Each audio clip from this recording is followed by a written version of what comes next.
Well, Wayne, Carey, welcome back. It's been a few weeks since we've been in the chair. We've done it via print rather than video the last few weeks. You've got to mix it up, Charlie. You do. You've got to be versatile in the modern game. That's it. So should we sing Join in the Chorus now, or we wait till the end of the show? Join in the chorus. They're travelling all right, the Kangaroos, aren't they? They are. Are they ever?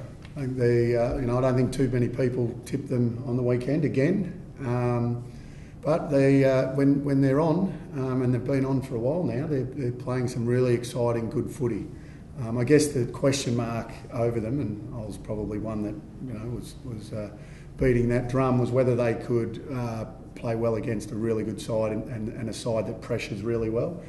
And I don't think Collingwood really pressured them all that well, but the Kangaroos pressured Collingwood very well. So all credit goes to the Kangaroos. They were the better side, and I think they're making a few people stand up and take notice, which is great.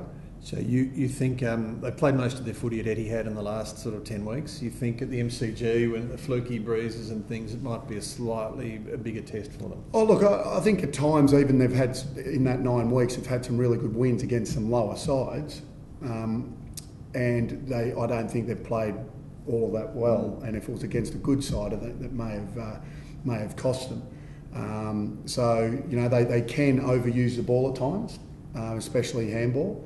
So under rainy, wet, windy conditions, and under a team that puts them under pressure, there may be a question mark. Yeah. But they're beating everyone that's put in front of them at the moment, and they're playing really exciting footy, as I said.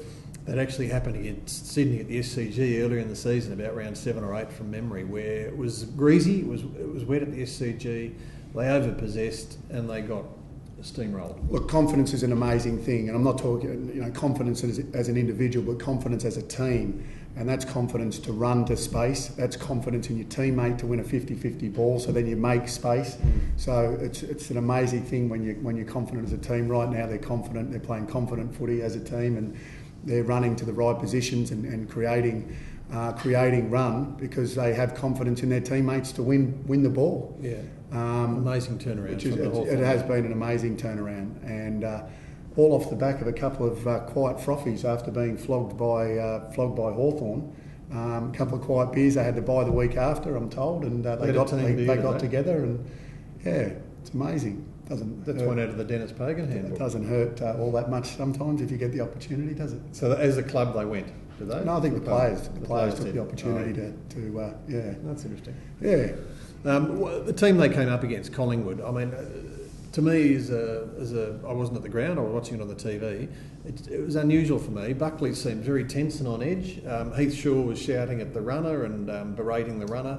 The Collingwood fans were booing Chris Dawes and Travis Cloak. It just wasn't a happy night for them at all, was it?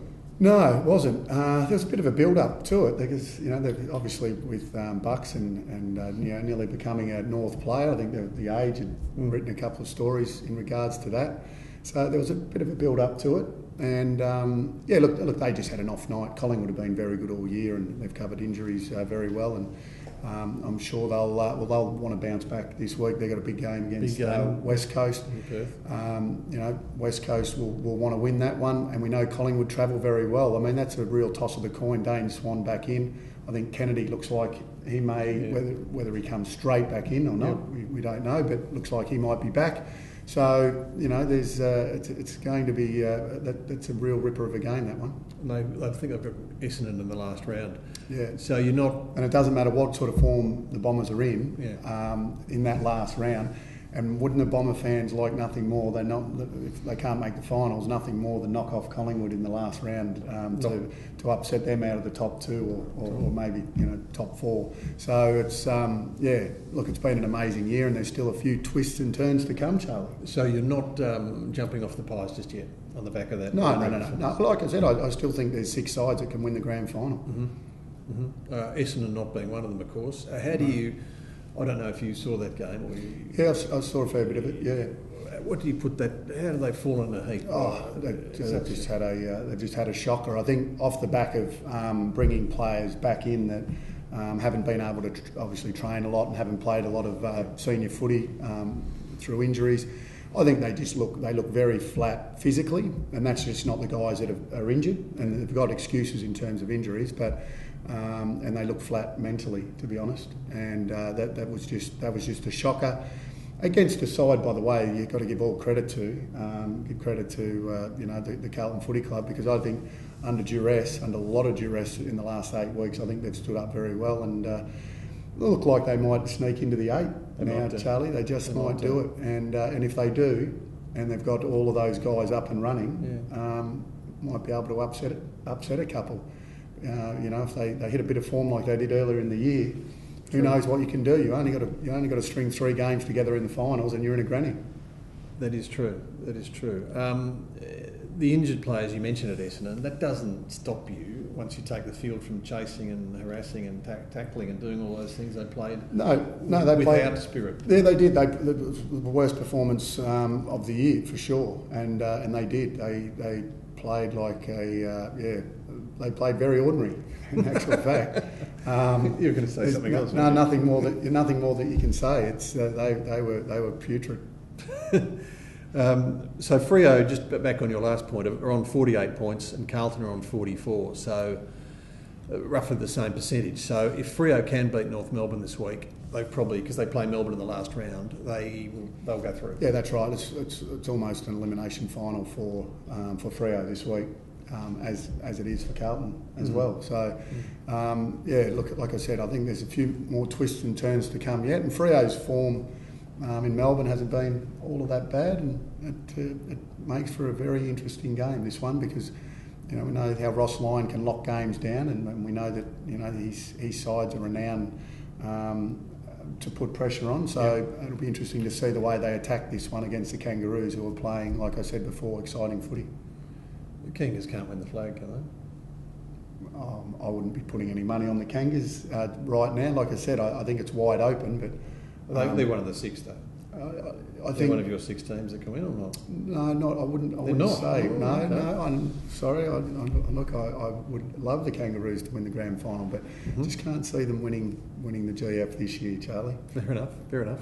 Now, Lenny Hayes' suspension, or his non-suspension, has got a few of the commentators excited, and the North Melbourne chairman, James Brayshaw, sounded off today about saying, what is the difference between that and the Jack Zeeble incident, which cost him a 4-match suspension? Well, there's only one difference, and that's Jack Zeeble left the ground.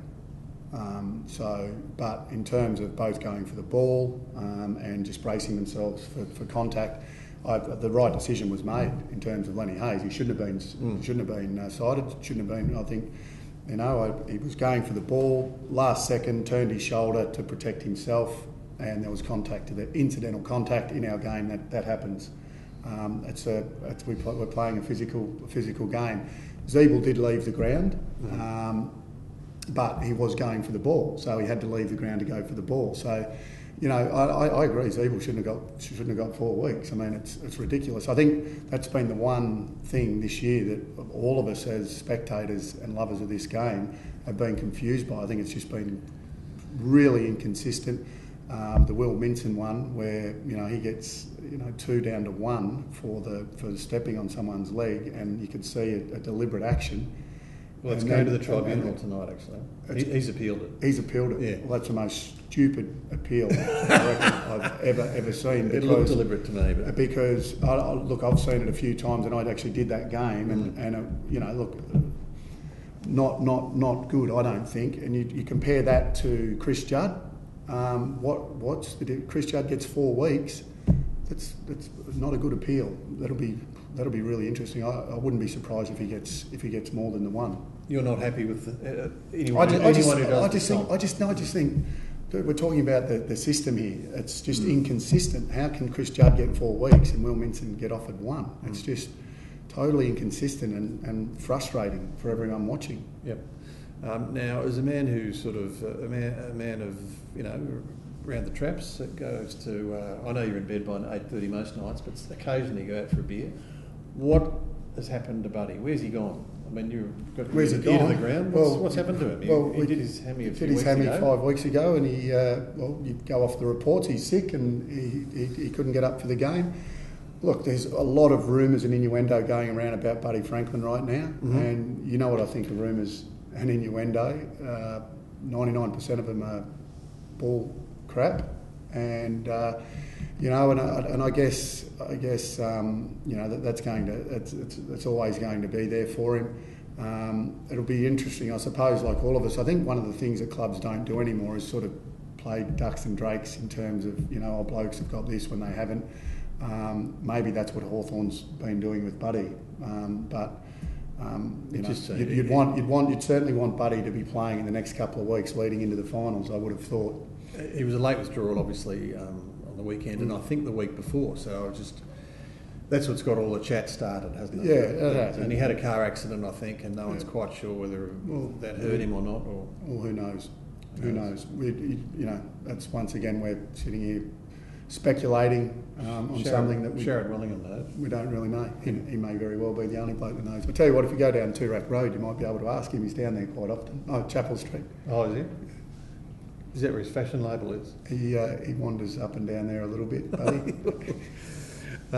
Finally, Sydney play Hawthorn on the weekend, 1v2 at the SCG, where Sydney don't often lose. Prediction? Prediction. I don't know. For some reason, I think Sydney might be too strong at the SCG for Hawthorn. I don't know. I think Hawthorn might have beaten them there last time. Don't quote me on that. But for some reason, I just think Sydney will win at home at the SCG. Smaller ground. Hawthorn like a bit of room to use it. Won't have the space. Sydney play that ground very well. Brilliant. Thank you, Wayne Carey. Good to have you back. Thank you. Thanks, Charlie. Good to have our beloved cameraman Nick Hancock back in harness too. Yes, Nick. Well done.